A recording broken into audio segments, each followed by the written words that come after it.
All right, well, welcome to week 7 update of fall semester 2024 for my schooling. And you're like, wait, Curtis, this is the first time you've actually been dressed up for these videos. That is true. Usually I do these videos more on the weekend after a busy week. I'm actually doing this one Sunday morning, so I apologize. No video went out yesterday. Man, it's been crazy busy. So I just goofed on that one and just spaced it. So it's Sunday morning early. I've got early morning meetings for my church calling, and so I'm going to hurry and do this video before I head off to those meetings. Um, this week in my interfaith leadership class, we talked about a concept called appreciative knowledge. This is a concept of taking the time to understand what kind of religious diversity is around you and be aware of other people's beliefs and ideas. So if you think of your community, think the city you live in, how many different religions are there in that city? Where are their churches? Where do people meet? Do they meet inside the city? Do they travel outside of your city to meet? So look around as you drive around. Where are the churches? And what denominations are they a part of? Are they Baptist? Excuse me. Are they Baptist? Are they Lutheran? Do you have Kingdom Halls nearby? Jehovah's Witness churches? Other groups like that. So that's just something to look at and to understand more of what is going on around you as far as different religions and ideas. We did talk about a thing called the interfaith triangle that Ibu Patel talks about in his course. One is that appreciative knowledge. So that's a part of the triangle, is taking the time to learn and understand what is going on in the religious diversity around you in your community. And then take the time to understanding others, see people, so see these other religions as like, what are they doing in the community? How are they helping? I happened to stop by a local Baptist church so I could talk to the preacher. And I noticed as I walk up to the front door, there's cupboards and a fridge outside, just right out in their entrance to their church. And I realized that this is part of the community pantry that we have in our community. So people who are homeless or who are destitute can actually just go up to the entrance to this church, and there's food stocked in the fridge and in these cupboards that are donated by other people, donated by grocery stores or other restaurants and people in the area. So people can have food and have supplies. So sometimes there's diapers and things in there for young mothers or other. So I'm like, that's cool. They're actively helping the community out, which is really neat. Uh, and then learning, the third part of this triangle is developing relationships with people to grow that appreciative knowledge. So if you've never been to a different religion, find out when they have a service and go visit with them, understand what do they believe, what kind of religion are they, and learn more. It doesn't hurt to do that. I remember when I was a youth, I had a Sunday school teacher that encouraged us to go. We had a Bible church like 2 blocks from the church that I attended, the LDS church I was at. And he told us, one day, guys, you should just go down and attend that church just to see what they believe and understand them better. It stuck with me. I never did, but it stuck with me, especially after my mission when I served in the South and saw lots of Bible churches and other churches. That was a good learning experience for me. So that was my interfaith class, basically the things we talked about in there.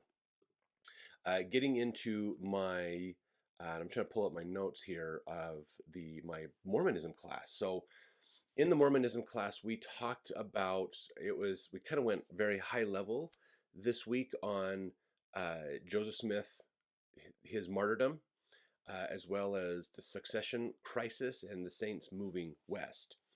So a couple things really interesting, because I've done a lot of extra studies onto this. I've been following the Church History Matters podcast, which is part of the Scripture Central group of podcasts. Great podcast. I think I've mentioned them before. They're really, really good.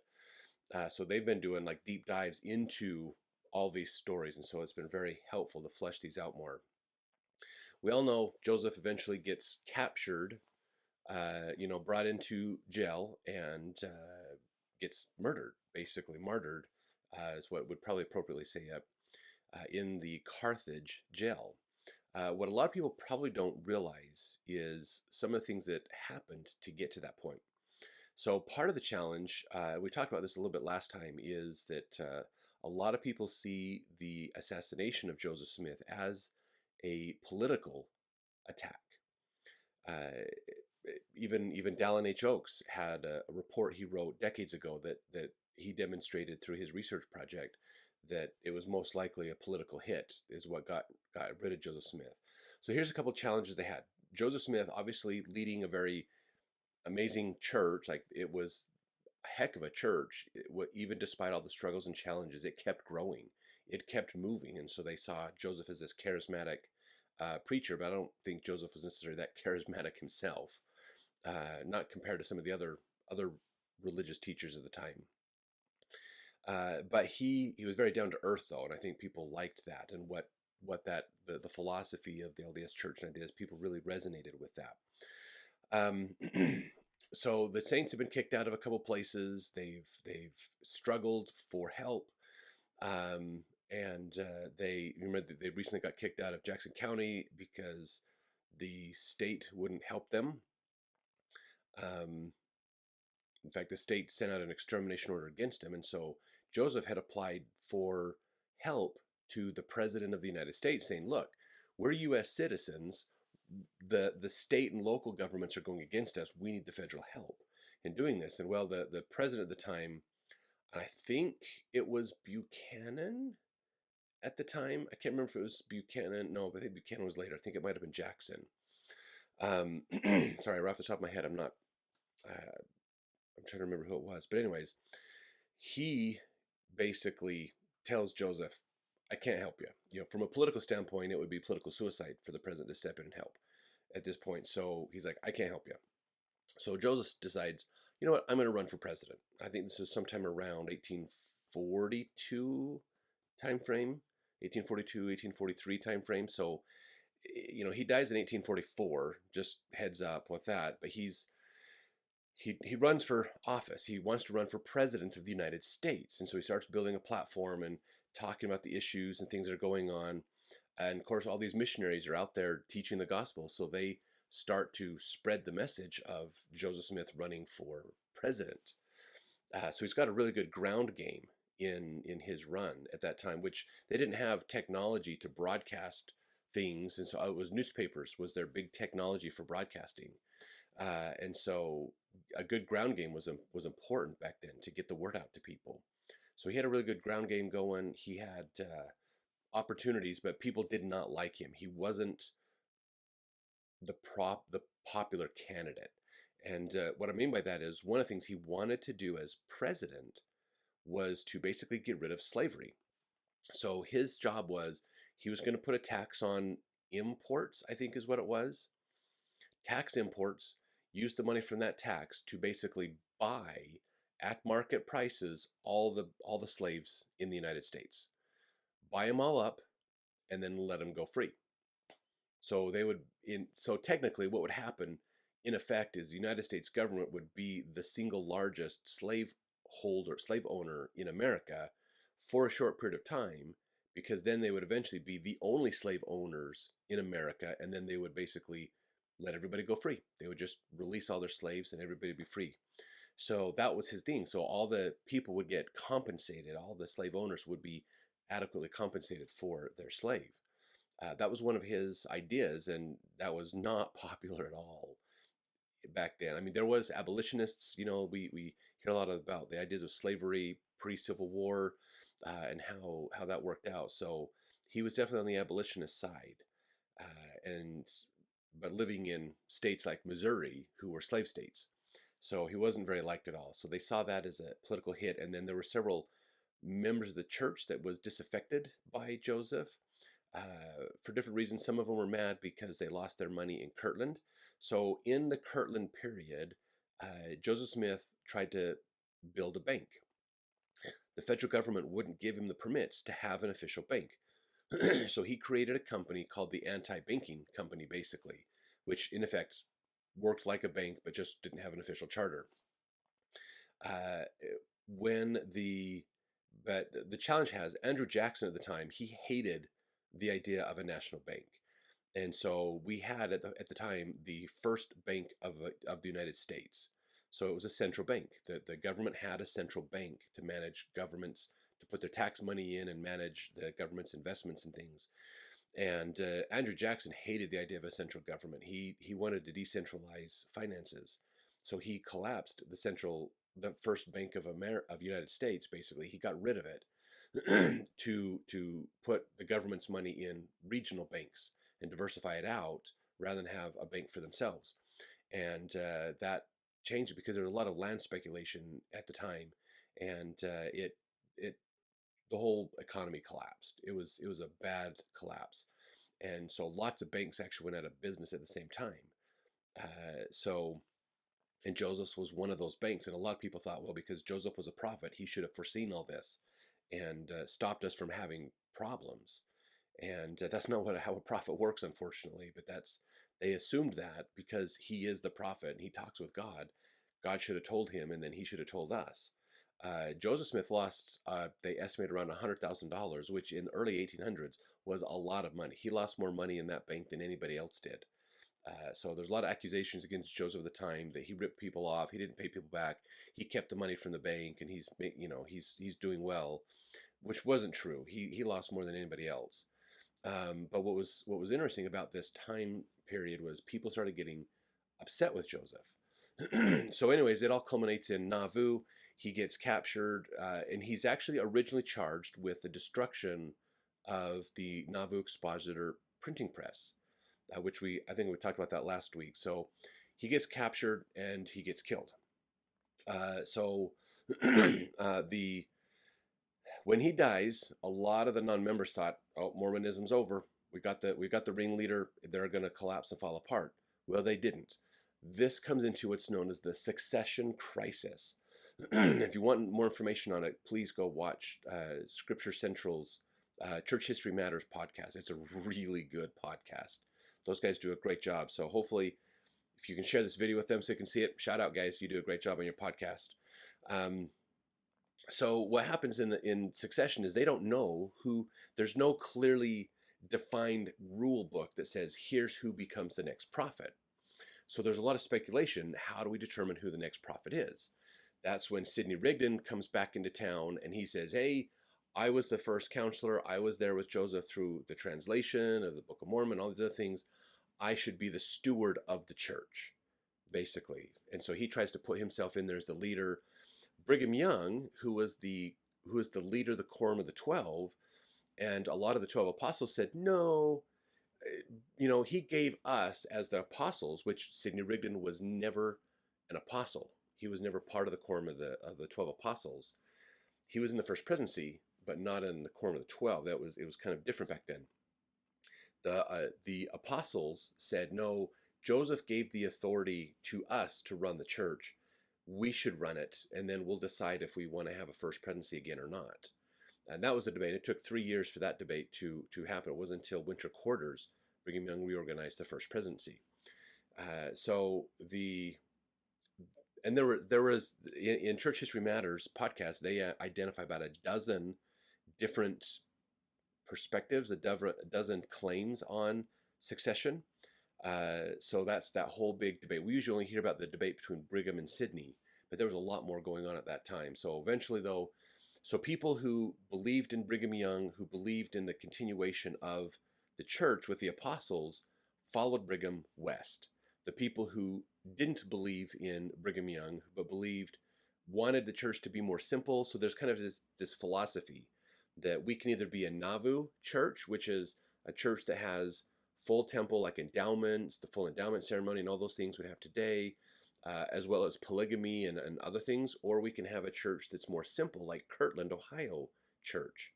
And you have a temple, but you do a little bit of temple stuff, but it's not like it's a big thing yet. It's just kind of nice to have, but it's more just focused on Book of Mormon and more just gospel teachings.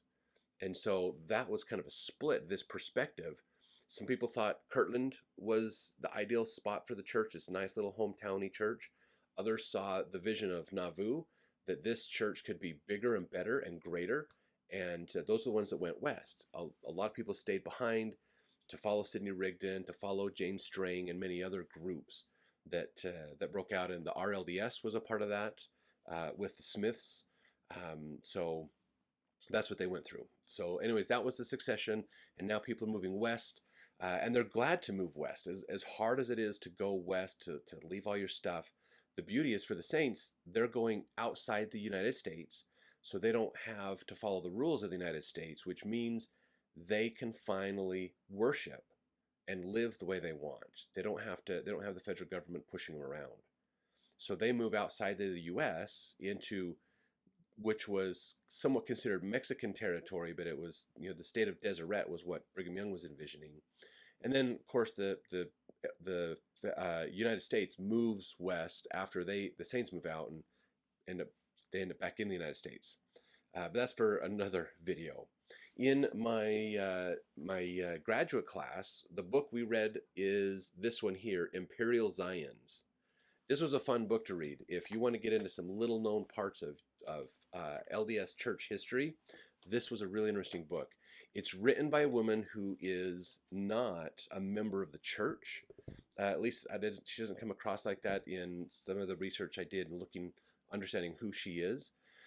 So in this book, she's talking about issues around women in the church, as well as the Polynesians in the church and Indians in the church. So that's this idea of Imperial Zions. How does the church deal with women, deal with Indians and Polynesians? Absolutely fascinating. Some really great information in there on these. I did learn about I didn't realize that for Indians, the church sees, it's interesting, and she points this out in the book, that the church sees the Indians and Polynesians from a different perspective. They kind of get different versions, not different versions, but a little bit different perspective of the gospel and how it's administered to them, because the Indians are seen as the descendants of the Native American groups, descendants of Lehi and his, the Nephites and Lamanites, things like that. But they're seen as predominantly Lamanites, but the Lamanites went wicked and need to be restored at some point. So they're not seen quite as favorably as the Polynesians. So what's fascinating is with the Native Americans, the American concepts of growth in America, the manifest destiny and things. The members of the church bring with them this perspective that America is growing. The white settlers are the dominant race, and the Indians need to comply. So that philosophy, what we can call a worldly philosophy, was very common back then. And so as the saints moved west and dealt with Indians, Brigham Young encouraged the saints to treat them better. Don't fight them, feed them, work with them, help them. Let's be nice to them. But they were still seen as kind of second-class citizens, if you will. So the challenge is the Shoshone Indians was one group that she focused on for her book. Shoshone Indians lived in extreme northern Utah, so like Cache Valley, Box Elder County, southern Idaho. They travel up in southern Idaho over into Wyoming as well. That was their area where they would travel around. One place that they would settle in the wintertime is up in a place in southern Idaho, just a little bit north of Preston, today called Riverdale. There's a water slide up there, in fact, because there's hot springs that are up there. So they would come into the Bear River Valley up there, and that's where they spent the winter. Because of the hot springs, they had not only water because of the Bear River, but they had hot springs, so they could warm up, they could cook things, they could do stuff. So it was and because the valley had some high plateaus around them, they stayed out of the wind a lot, which was nice. So that's where they would winter. But as settlers moved in, the settlers would move into the same area. So the Shoshone Indians would move out, and then the settlers would come in, and then the Shoshone Indians would come back to winter and go, hey, wait, there's a bunch of other people living here too. And then there was conflict between the Indians and the settlers. I'm sure there's fault on both sides of that, because some of the Indians would steal settlers' animals like chickens and cows and things to feed themselves with and use. But the settlers, of course, hated the Indians and would push them out and fight them, and it was a big problem. Well, this got complaints on the settlers went up through the government, and the government ended up sending a unit, the U.S. Army unit from California, and they basically ambushed the Shoshone Indians in the Bear River Valley and slaughtered over 250 of them and just decimated the tribe. It's known as the Bear River Massacre, and there's a monument up there you can go look at and see just north of that Riverside water park area. It's really interesting to go see and look at that. It's a great monument.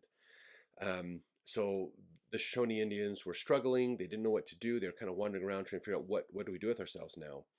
And so the LDS Church, a lot of Shoshone Indians were starting to convert to the church and join the LDS Church.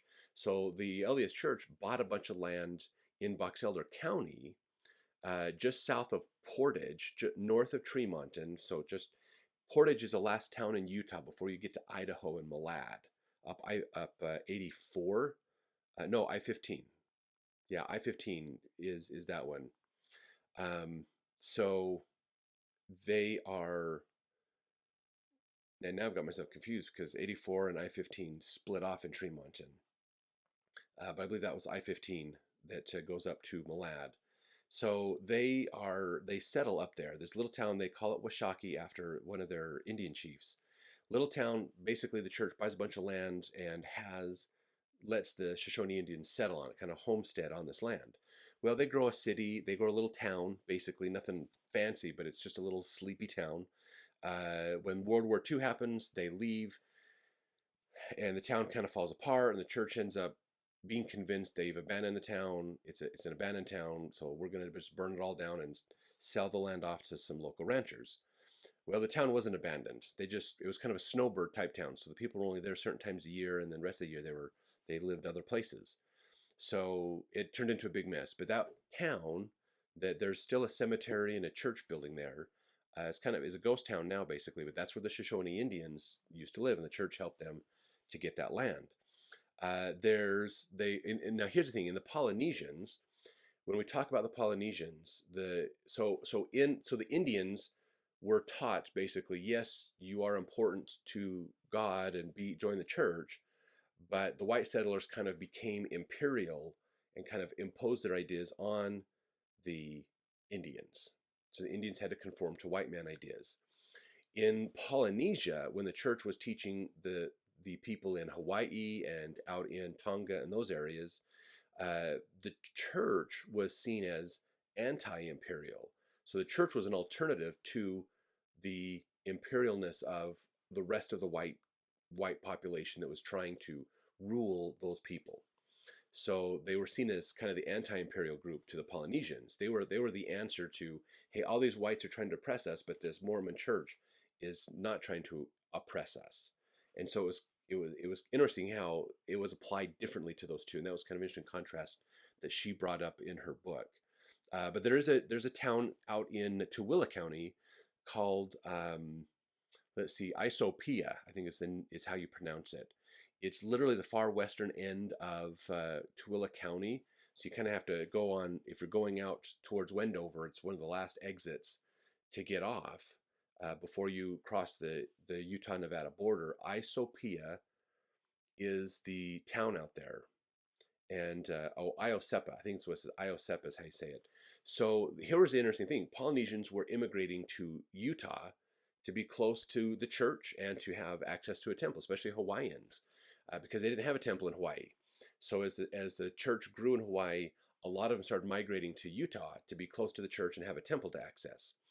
But because of the time frame, late 1800s, early 1900s, racism was still a big issue culturally. So a lot of people didn't like the fact that there were so many Polynesians moving into the area. And so what the church did is they actually says, well, look, we're going to build a community for Hawaiians. So they built this little community far out west, about 75 miles away from Salt Lake City. And that's where they lived. And they built this city, kind of just like they were building up La'i, the town in Hawaii. They were building up this little town in Utah, kind of like a little Hawaii type idea. If you're familiar with the concept of Chinatown in some of the bigger cities, it was kind of like that, but it was like Hawaiian town type idea out in western Tooele County.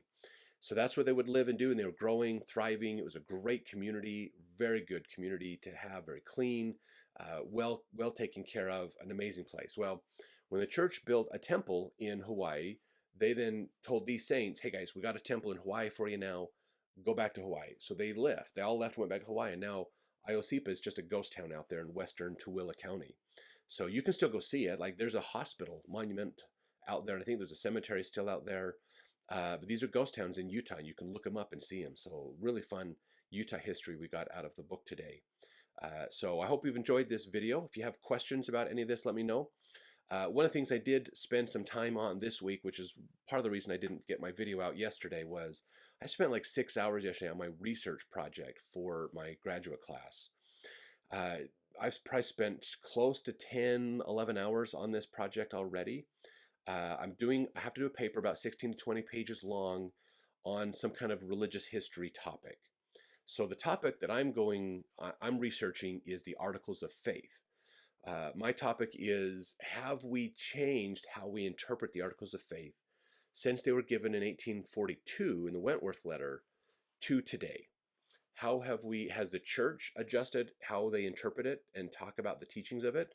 Have we as average members changed our relationship and how we interpret and use the Articles of Faith?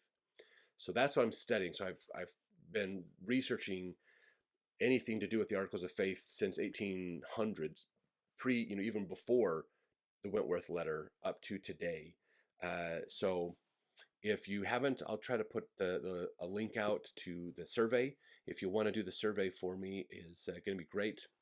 So that I'm asking people, and today I'm doing a survey of modern people, what do you think about the Articles of Faith, to get more of a modern perspective. So I'll try to put that in the course notes for this video in the comments area. So please watch for that and take the survey. Help me out. Give me some data that I can use for this class. So if you have any questions, feel free to comment on the video, and I'll do my best to answer those questions. And thanks for watching. Appreciate it so much, and we'll talk to you later.